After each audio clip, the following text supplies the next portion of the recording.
Today, we are diving into Eva's lucrative ventures from saving the John Wick movie to investing in food and sport brands. Today, we're also going to talk about digital business that she could create to generate even more revenue while she's sleeping. So, Eva was born in 1975. She's 49 years old. We're not going to cover her whole history. We're going to focus in her business. So, she was born in Texas in a Tejano home. She has a Hispanic family and she showed entrepreneurship skills from very young age. She said that she worked at Wendy's so she could pay for her quinceañeras party, which is a very common party in the Hispanic culture. And after that, ended up doing a lot of jobs. But the job that made her famous was Desperate Housewife. Now, let's talk a little bit about her background into the business side. She was introduced to do an investment gap to save the movie John Wick. And that was a $6 million investment that she said today she's still collecting checks. And that is after 10 years. So she immediately said that if that investment didn't work out, she probably wouldn't invest again or something like that. And she also admitted that by that time, she didn't know how even a movie was made. She didn't know anything about investment, but she realized that the team working on it was really good. And luckily, this turned out to be a good investment. In general, you really want to ideally have several business that you can count on so that if one of them fails for any reason, then you can balance it out, balance your revenue from all the other businesses. So let's look at Eva's businesses today. So she has a production company, Hyphenate Media Group, if I'm pronouncing it right, which is this one.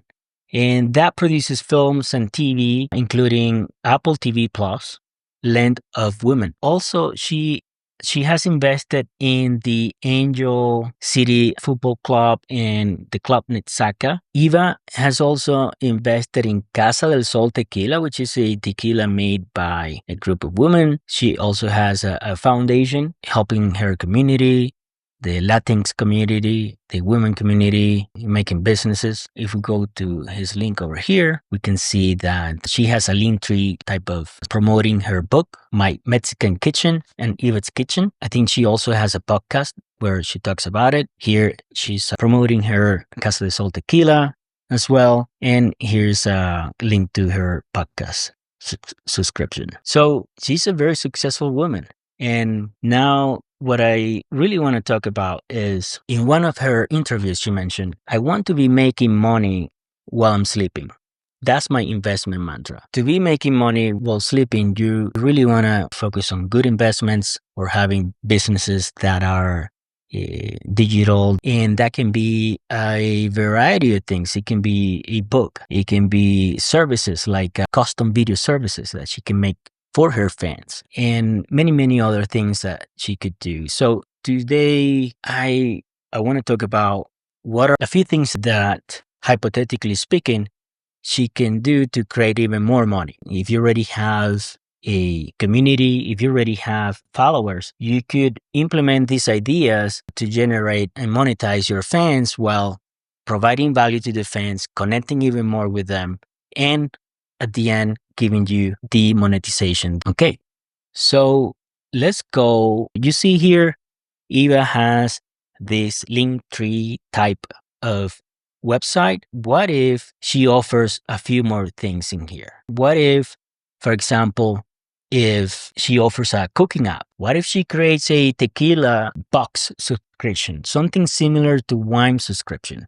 What if she offers digital collectibles and physical merchandise? This is a table of the different types of business ideas that she could implement that using her fame and her fans. We run some numbers and get some hypothetically return on investment. As you can see here, the digital collectible businesses is the one that has the highest return on investment and can generate significant profit, relatively easy to implement.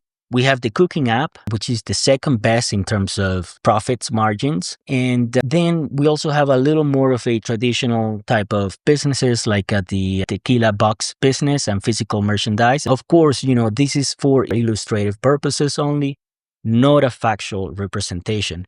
The numbers can be off, but you can have an idea of how the business can look like. So let's look at the digital business idea number one.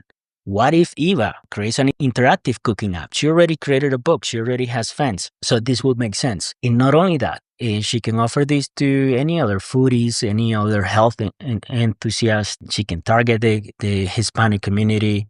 So let's say, she creates an app, $9.99 a month. And let's say she has a conversion of 0.5%.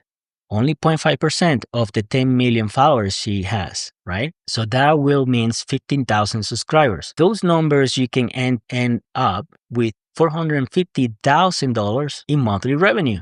Really nice. That will project to $6 million, and the profit can be about $5 million before taxes.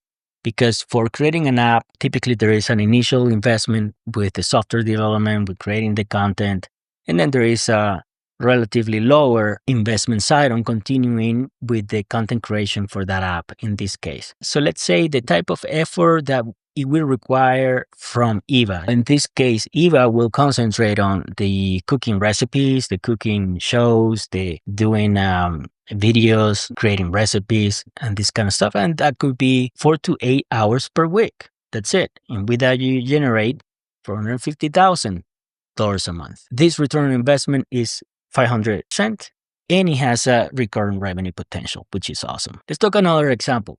So let's look at a digital business idea number two, a monthly tequila and mixology subscription. Okay, so let's look at that. This is similar to, you have probably seen wine box subscriptions. In this case, I'm showing a picture of First Leaf. That is one of the wine box subscriptions. Who doesn't like good quality tequila? This monthly subscription can be higher because this involves a physical product. So from $50 to $80 can be a normal number to expect from this.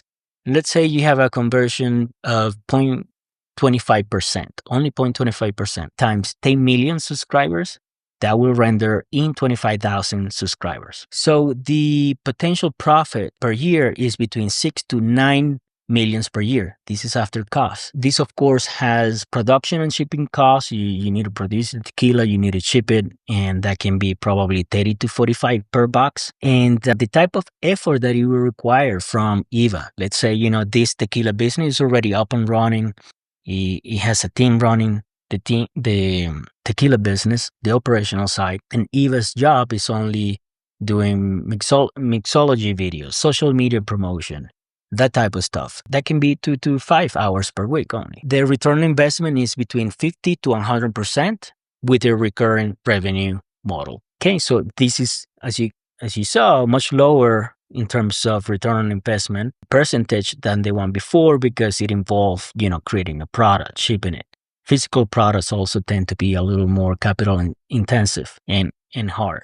But at the same time, it offers you a little bit of protection because it's harder to duplicate. It's harder for somebody to compete with you once you have established business. All right. Now let's talk about the digital business idea number three, the branded digital merchandise and collectibles, aka NFTs. Okay.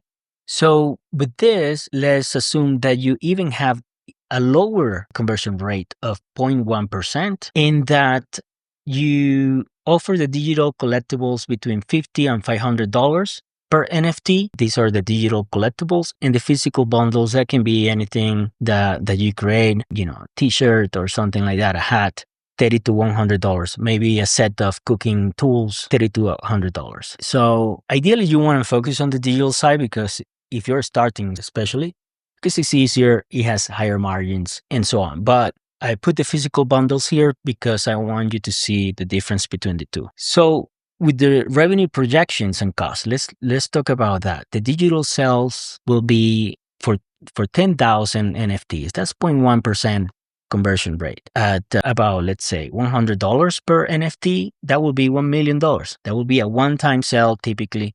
But then you have secondary market royalties. Those are the for users that already own an NFT and they want to resell it. You can request a royalty every time they do that. So typically 5%. So that can generate a nice monthly or annual income stream. In terms of the physical merchandise, let's say, 20,000 of your fans get it at $50 each.